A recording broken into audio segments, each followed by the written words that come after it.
అందరికీ నమస్తే.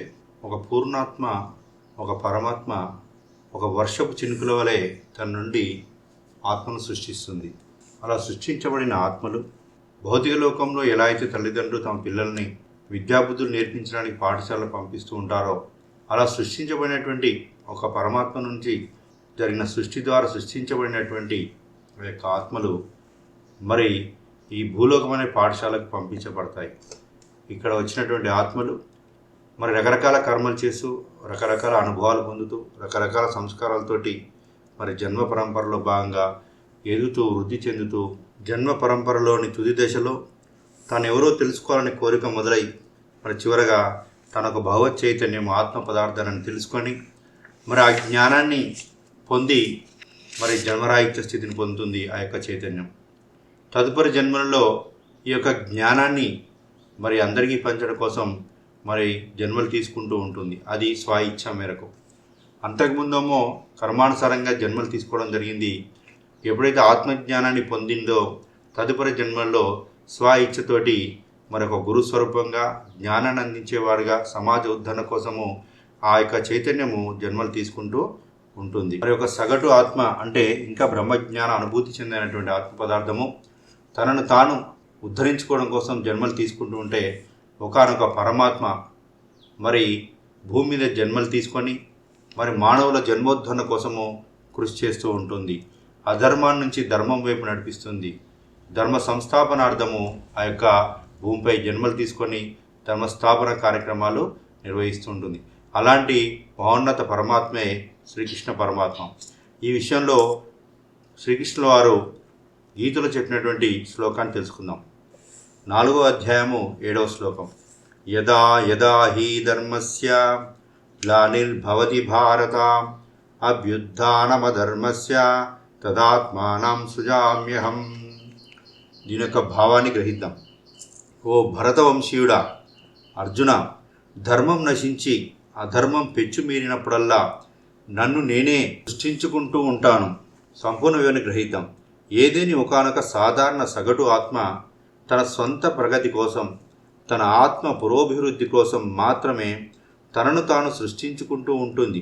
అయితే ఒకానొక సగటు ఆత్మ అనేక జన్మల తన పరిణామ క్రమంలో తన సొంత ఆత్మాభివృద్ధి పూర్తి అయిపోయిన తర్వాత ఒకానొక పరమాత్మ స్థితికి చేరుకున్నప్పుడు ఇక తనను గురించి తాను తెలుసుకోవలసింది ఏమీ ఉండదు.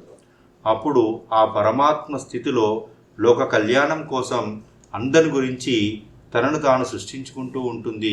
అటువంటి ఒకానొక పరమాత్మే శ్రీకృష్ణుల వారు. ఆయనే సృష్టించుకున్నారు. ఎప్పుడు అంటే అందరిలో అధర్మం పెరిగిపోయినప్పుడు, అందరూ సత్యం మర్చిపోయినప్పుడు.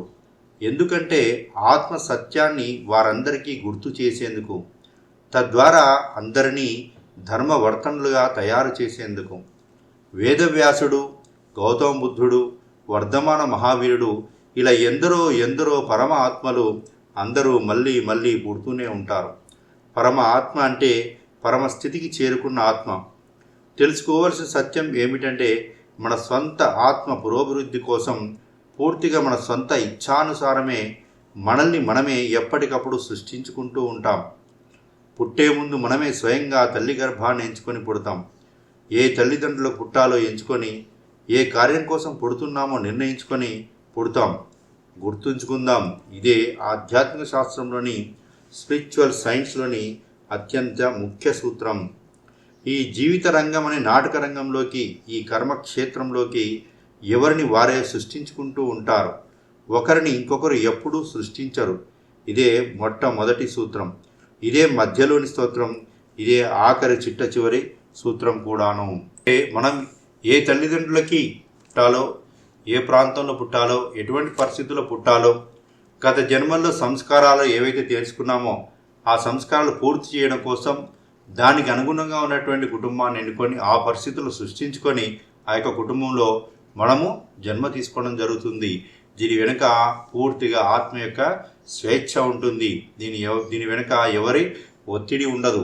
ఎవరిని వారు ఉద్ధరించుకోవడం కోసము జరుగుతున్న ఈ జన్మ పరంపరలో భాగంగానే ఈ యొక్క ప్రణాళిక జరుగుతూ ఉంటుంది.